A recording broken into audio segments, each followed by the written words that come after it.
दर्शनदाता देव, आगम सम्यक ज्ञान। और गुरु कैसे हैं? गुरु कैसे हैं? गुरु चरित्र की खान है। इन सभी को, तीनों को मैं बंधू धरि ध्यान।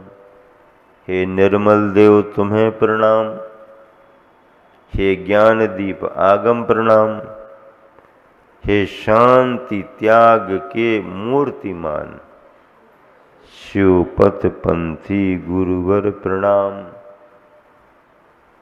ये पंक्तियां अच्छी लगती कि नहीं लगती? लगती ना। सारी पंक्तियां समय के अनुसार अच्छी लगती हैं। समय ज़्यादा है तो लंबा पाठ भी अच्छा लगता है, समय कम है तो फिर छोटा पाठ ही अच्छा लगता है। चौकों में पूजा करते हैं सभी जन। बड़े दिनों के बाद महाराज जी आए, बड़े दिनों के बाद, बड़ी भक्ति के बाद आए। ये तैयारी, वो तैयारी, ऐसा वैसा सब तैयार करके रखते हैं। अब उनकी भावनाएं बहुत होती हैं, हर उसमें एक पद, हर उसमें एक भजन, हर उसमें ऐसा, हर उसमें वैसा। तो ठीक है भैया, करो सुनाओ, करो सुनाओ। लेकिन अगर लेट हो रहे हैं, दूर गए हैं, लौटना है, तो फिर थोड़ा संकेत भी कर देते। आज या किसी एक दिन संभव कहाँ है पता नहीं, ऐसा वो हे गुरुवर शाश्वत सुख दर्शक से शुरू करने लगे। हमने कहा वो तो इतनी लंबी जयमाला है, इशारा कर दिया। नहीं, गुरुवर आचार्य श्री के साथ भी ऐसा ही एक बार हुआ। ऐसा हुआ गुरुवर आचार्य श्री के साथ, बीना 12 में हुआ, मुझे पूरा याद है। सर्दी का समय था, मैं उस समय ब्रह्मचारी था। उस समय इतने कमरे नहीं बने थे बीना जी क्षेत्र में, परकोटा, दहलाने, 2-4 कमरे, दहलानों में चौका लगते थे। वो ठंड का समय था, कोहरा वगैरह भी पड़ रहा था। आचार्य श्री का पड़गाहन एक चौके में हुआ, बड़ी प्रतीक्षा के बाद हुआ। दहलान में आचार्य श्री बैठे और उसने पूजन शुरू कर दी। पूजन भी अच्छे तरीके से पद गा गा करके, ऐसा करके, वैसा करके, करके वो करके। अब आचार्य श्री ने भी मन बना लिया कि बहुत दिन के बाद आए हैं तो अब ठीक है। वो भी उत्साहित होता होता, हवा चल रही है, चल रही है, उस पर उसका ध्यान नहीं गया, करता रहा। आचार्य श्री चुपचाप बैठे रहे। प्रतिकूलता रही होगी, समझ में सभी को आ रहा था। और आखिरी में हे गुरुवर शाश्वत सुख दर्शक की जयमाला पढ़ना शुरू कर दी। किसी ने टोका भी उसको कि विलंब हो रहा है, तो कहता गुरुवर की स्तुति है, पूरी तो करने दो। करने लगा, विलंब हो गया। आचार्य श्री का आहार हुआ। सर्दी का प्रकोप प्रभाव दिख रहा था। आहार करके आचार्य श्री जल्दी जल्दी वापस आ गए।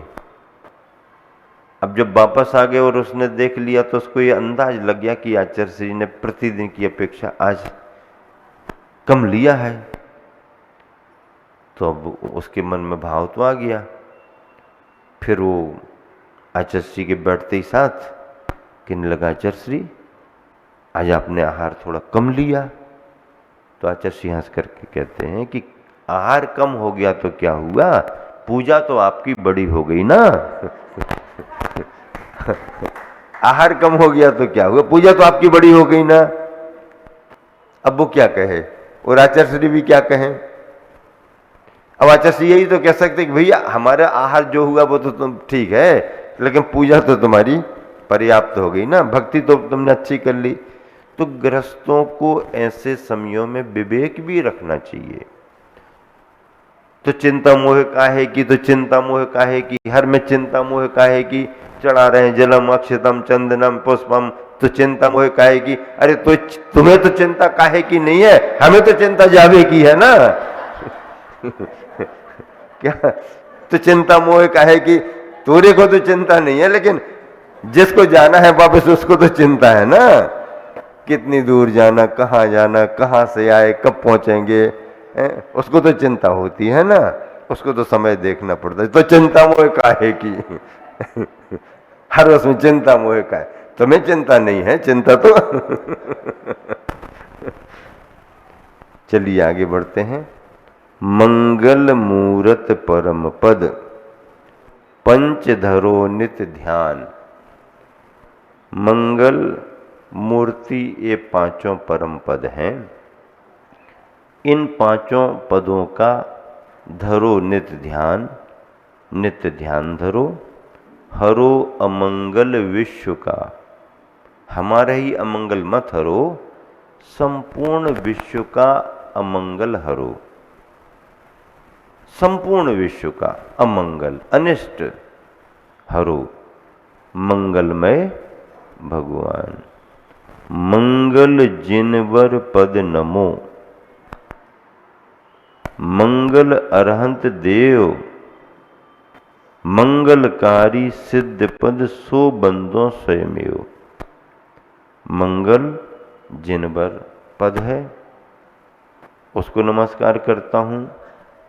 मंगल अरहंत परमात्मा है, अरहंत देव हैं, उन्हें नमस्कार करता हूँ। मंगलकारी सिद्ध पद भी है, उन्हें भी नमस्कार करता हूँ। सो बंदों, इन सभी की वंदना करता हूँ। स्वयमेव, अपने आप अपने भावों से वंदना करता हूँ। अरहंत शब्द आया है। अरहंत का अर्थ क्या होता? अरहंत 3 तरीके से लिखा जाता है और 3 तरीके से पाठ भी हो सकता है।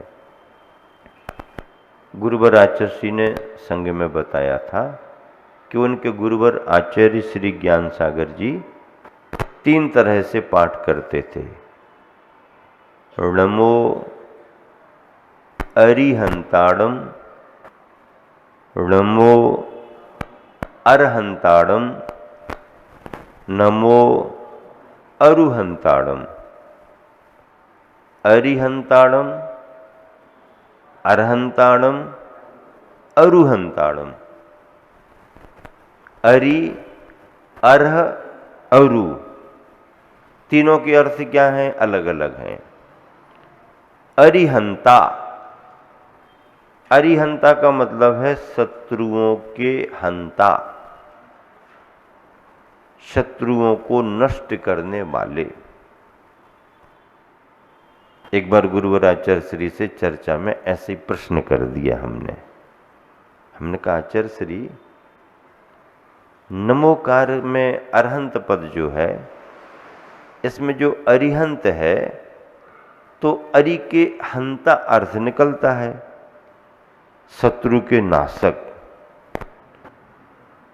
तो मैंने कहा अगर भावों की दृष्टि से अपन ऐसा सोचें तो फिर शत्रु के नाशक क्यों कहा?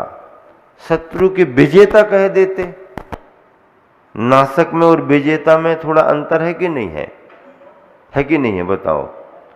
शत्रु को नष्ट कर दिया, शत्रु को जीत लिया, अर्थ दोनों की एक ही है, लेकिन एक नाश की तरफ जा रहा है शब्द, एक जीतने की तरफ जा रहा है।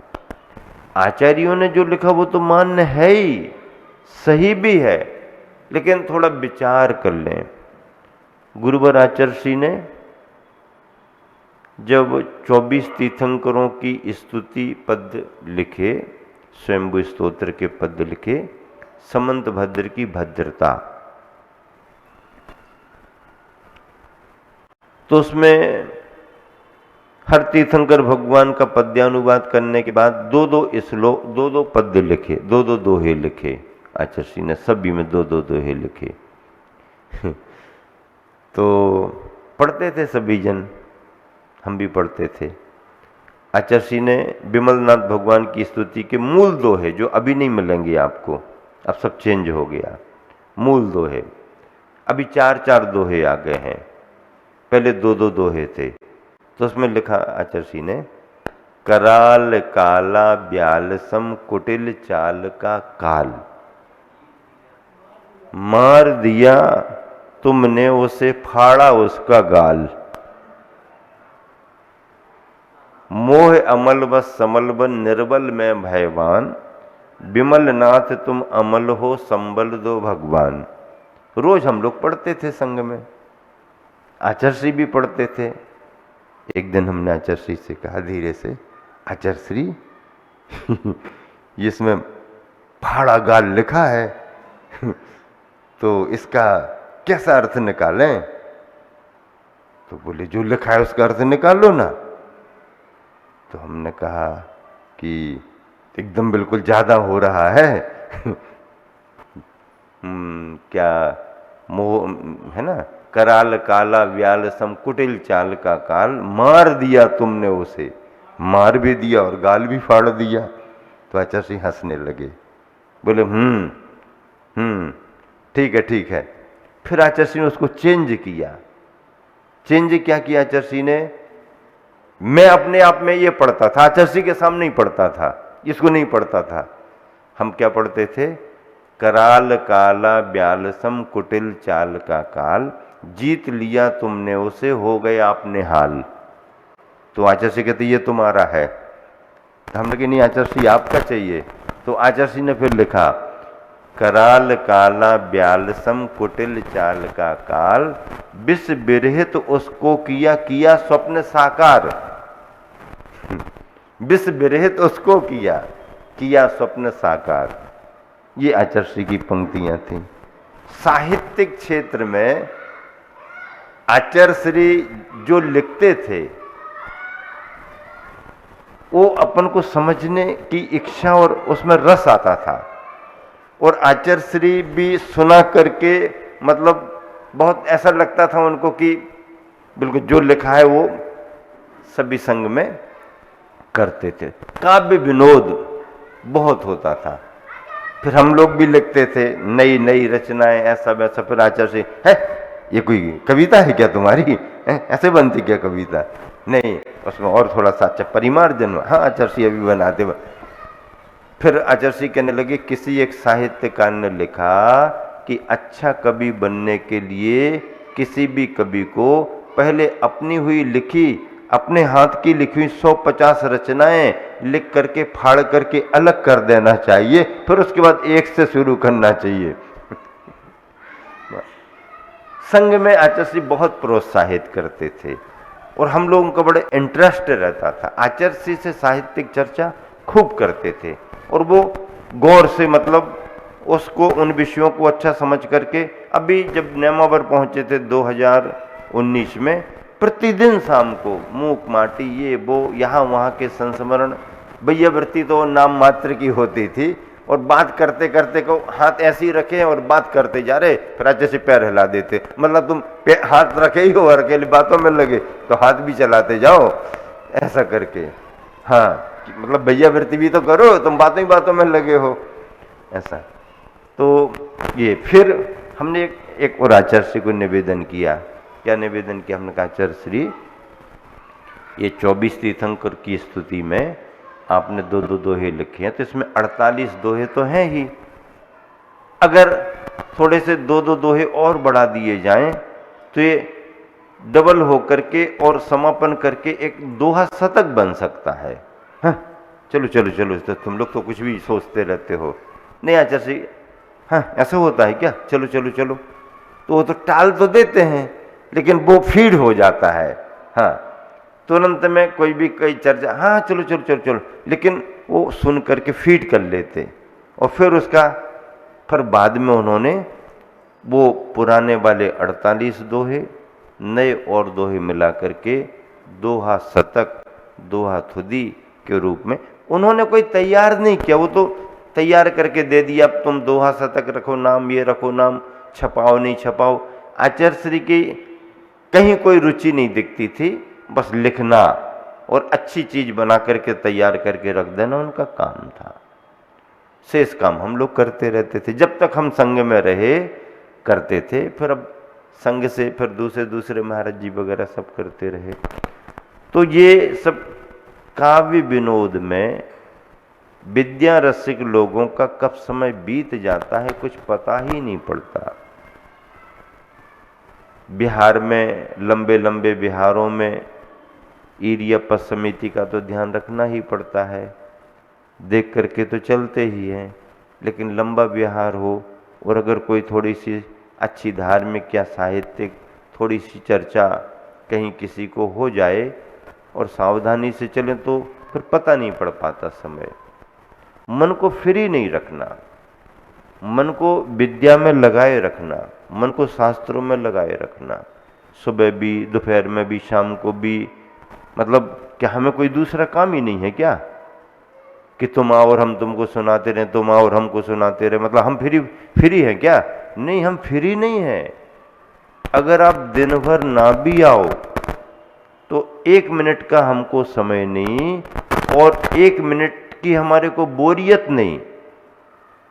आप बाहर से दरवाजा बंद करके चले जाओ, रख दो ग्रंथ, बस कोई आवश्यक ही नहीं। 2-2, 3-3, 4-4 घंटे लगातार बैठ करके भी अपना वर्क किया है, करना भी चाहते हैं, लेकिन इतना लंबा समय इस दिनचर्या में नहीं मिलता। सुबह ये करना है, दोपहर को ये करना है, घंटे 2 घंटे नहीं बीतते कि फिर ये करना है, फिर शाम हो गई। उपवास वगैरह का दिन रहता है तो ऐसा खुश होकर के करते हैं कि आज तो लंबा समय मिल गया। जैसे आप लोगों को कोई रविवार का दिन मिल जाए ना, तो आज तो अब सारा काम निपटा लेंगे, सारा काम कर लेंगे। और रविवार की सोच करके रोज काम टालते जाते, छोड़ते जाते। अभी ये रविवार है, अरे आज का आज काम कर लो तो कम हो जाएगा, कल का कल कर लो तो कम हो जाएगा। लेकिन नहीं, वो रविवार कर करके रविवार को इतना काम हो गया। आचार्य जी अपने उपवास आदि में लंबी साधना करते थे, और अगर कभी ऐसा आवश्यक हुआ लेखन आदि का तो लेखन आदि का कार्य भी करते थे। इस तरह से ये सभी, हाँ, अरिहंत, अरिहंता, अरि के हंता, अरिहंता, अरहंत विशेष पूजा को प्राप्त अरहंत, और अरुहंत न रुहंत अरुहंतो। अब जो पुनः नहीं उगेंगे वो अरुहंत, पुनः जन्म नहीं लेंगे अरुहंत। ऐसी 3 व्याख्याएं, इसकी चर्चा और कल आगे करेंगे। समय आपका हो गया।